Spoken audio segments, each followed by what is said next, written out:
Okay, welcome pang muli dito sa ating munting YouTube channel at ito ang inyong Pinoy Firearms Instructor na Gunsmith din naman. Bago ako bumati sa inyo at magpasalamat ay gusto ko lang munang basahin ang ating topic ngayon mula sa katanungan ni Ronnie Jela.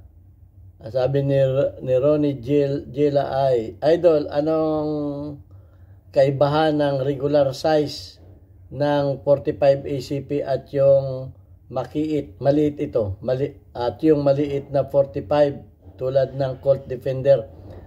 Okay, medyo nakakalito ito kasi regular size 45 ACP dapat nilagay mo ay 40 regular size na 1911. So hindi mo nilagay yung 1911 kasi mapapagkamalaan natin na ang nilagay mo lamang ay 45 ACP.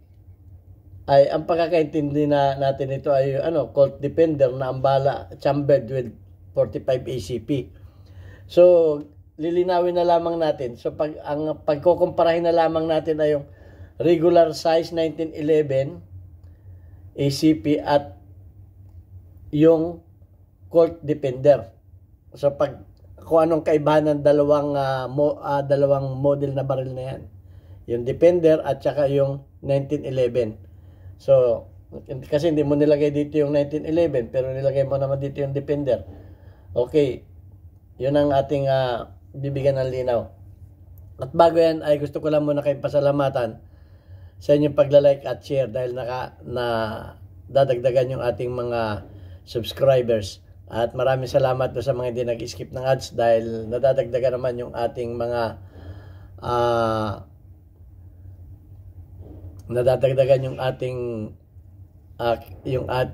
revenues sa ating YouTube. At maraming salamat do sa mga hindi nag-skip ng ads. Yan. At maraming salamat din do sa mga nagpadala naman dito sa ating GCash number. Huwag po ninyong tawagan yung number na yan para bumili ng baril. Wala po kaming pinagbibiling baril.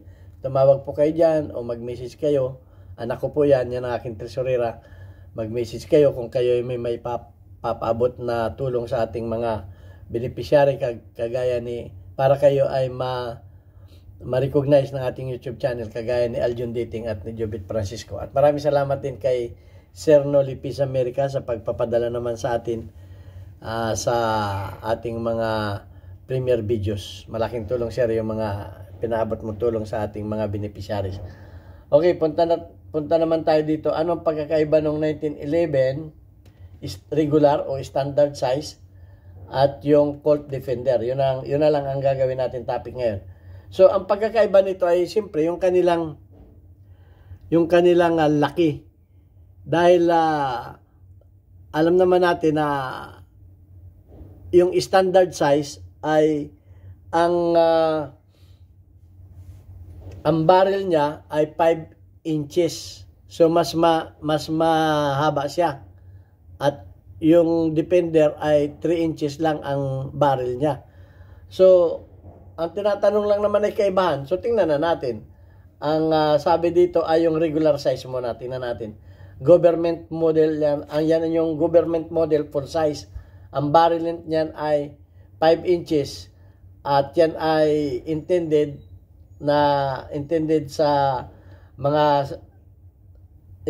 use ay service or target pistol. Service or target pistol. Kasi naging service firearms yan ng mga yan ang naging service sidearms ng ng mga US Army. Okay, so yan ang At ang niyan, ang kaibahan pa niyan ay siyempre mas mabigat dahil yan ay full steel. Ang pagkagawa niyan ay full steel. Samantalang yung Colt Defender naman na 45 ACP ay, ang ibig sabihin ng 45 ACP ay automatic Colt pistol. So yun ang bala niyan ay 45 automatic Colt pistol. So yan ang Colt Defender naman. Ang size naman yan ay pang officer size. Okay? Intended naman yan sa mga officer. Alam naman ninyo yung mga officer, siyempre, gusto niya na yung mga magagaan. Iba naman yung mga pang-service. Okay? So, yan ang niyan. which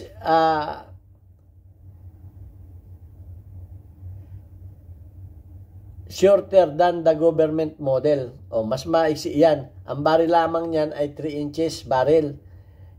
Intended use, designed as a compact. Pag sinabing compact, yung pinaliit, pinagaan, at ang pinakang option talaga niyan ay pang concealed carry. At magandang pang self-defense. Dahil nga, naka-concealed siya, magandang daladalahin, maganda sa mobility, at hindi masyadong hassle dahil nga magaan, maliit, madaling pang concealed, at magandang pang self-defense. Yan ay lightweight. Dahil kaya na ay lightweight, ay aluminum ang frame niya. Ang aluminum frame. Okay, ang key features niya ay aluminum frame para ma-reduce yung kanyang overall weight. Malalaman natin mamaya kung ano ang overall weight niyan. Shorter sight radius. Dahil nga maiksi, shorter ang sight radius niyan. Hindi ka mukha nung maba, siyempre, mas maba din ang sight radius niyan. At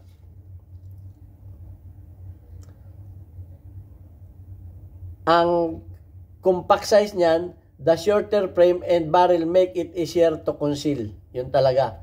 At ang isa pa dito ay bushing-less. Wala siyang bushing, wala siyang barrel bushing, kaya ito ay tinatawag natin na bull barrel. Features barrel where the end function as the bushing common in compact 1911s to reduce length and weight. Kasi para nga ma-reduce yung length at saka yung weight, inalis na yung bushing. Kaya ginawa na siyang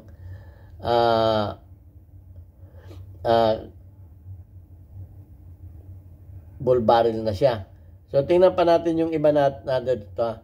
Yung standard na 1911, ang ano niya, yung mga 1911A1 ay yan yung mga government model ay 5 inches ang barrel niyan, ganito kahaba oh. To para ano, yan ang haba ng ano. Oh, ang haba. Samantalang yung ano, yung Colt, yung Defender, o nga, ay ganito lang kahaba, hanggang dito lang. Ayan o. 3 inches siya. So, maiksi ng 2 inches. Hanggang dito lang siya. Hanggang dito lang yung ano. Ito, hanggang dito lang yung Defender. Okay, hanggang dito lang siya. Hanggang dito lang siya. Dito, pero yung standard ay hanggang dito. Ang haba. So, malaki ang inigsi nito.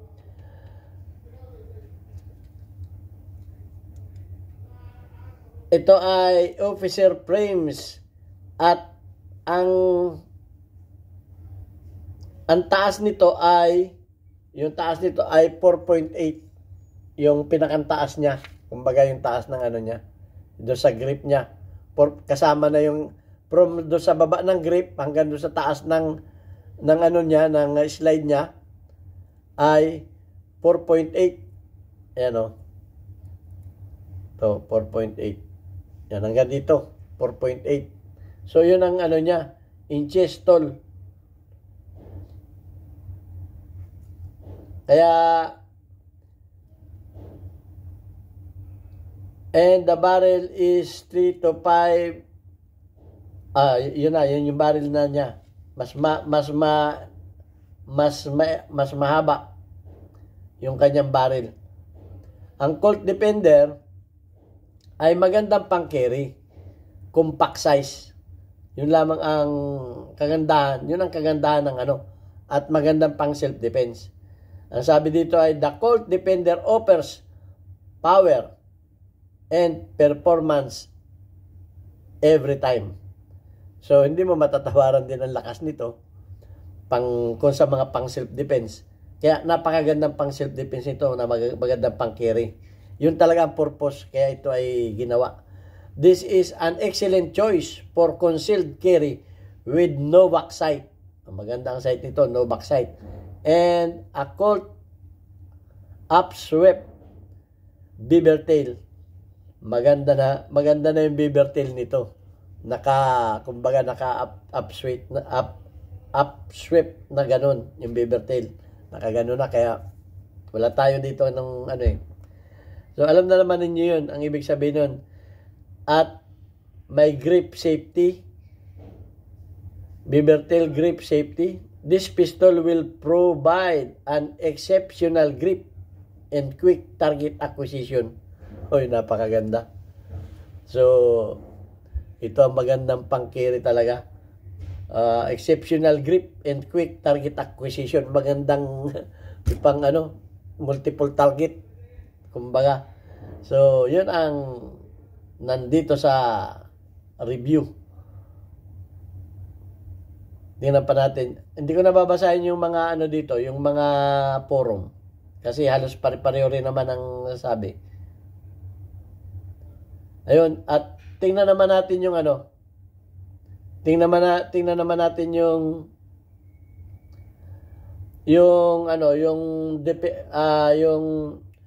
Colt Defender. Ang Colt Defender naman, ang total length niya ay 6.75. Ito lamang yung niya, samantalang yung ay 8 inches na mahigit. Yung standard. So, kumbaga, ito yung standard. Yan, ito yung standard. Ang haba. Ito naman ay hanggang dito lamang. 6.76. Hanggang dito lang. O yan, halos 1 inch ang iniksi ng Colt Defender. So, yan. At ang kanyang barrel, nasabi ko na kanina, 3 inches lang. So, yun ang ang kanyang height ay 5.1 to 5.13.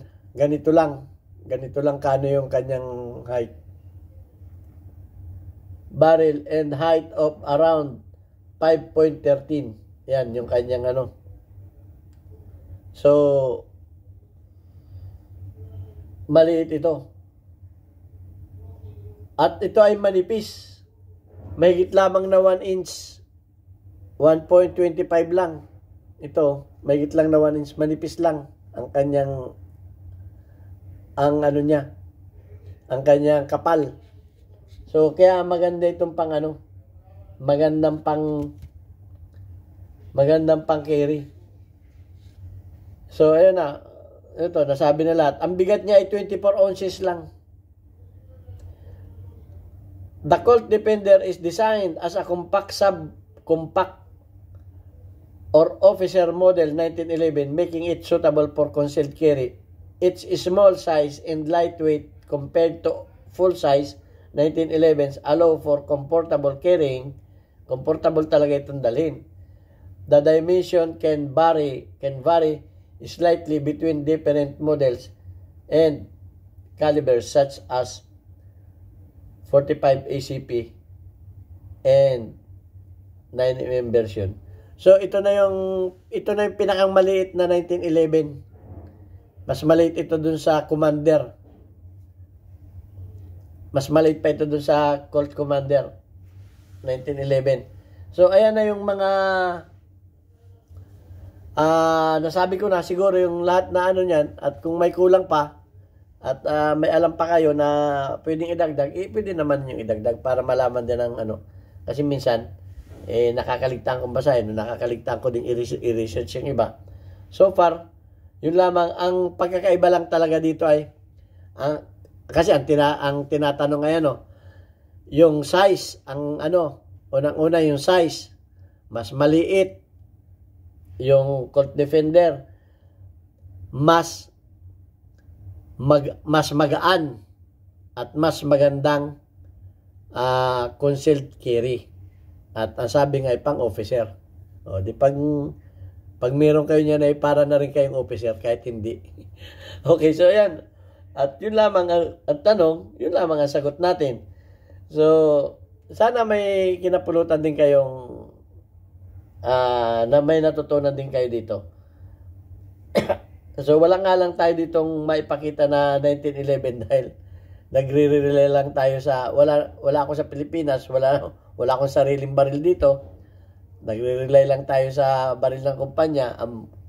Ang may 1911 lang dito ay si boss.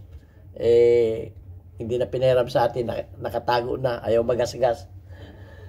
Ayan, at basahin na lang natin yung ating mga community spotlight. Shout out kay Angel OP, 51 ang iyong engagement. Shout out kay Nueva Prepare, meron kang 29 engagement. Shout out kay Ragferns, meron kang 82 engagement. Shout out kay JNF, meron kang 13 engagement. At shout out kay Christine Lee, meron kang 57 engagement.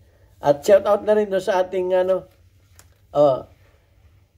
shout out na rin kay kay Ger Pantonyal at kay Joseph ng Taal Toda ng Bulacan. Okay? Shout out na rin sa ating mga kababayan sa Pinamalayan Oriental Mindoro. Kahit bagong bagyo at brownout, meron tayong generator dyan. Generator. Bubulol na ako. 24/7 yan. At buy one take one ang ating burger dyan. Talagang 40 pesos. Marami pa kayong ma-order na masarap na pagkain dyan. Okay, God bless us. Thank you very much.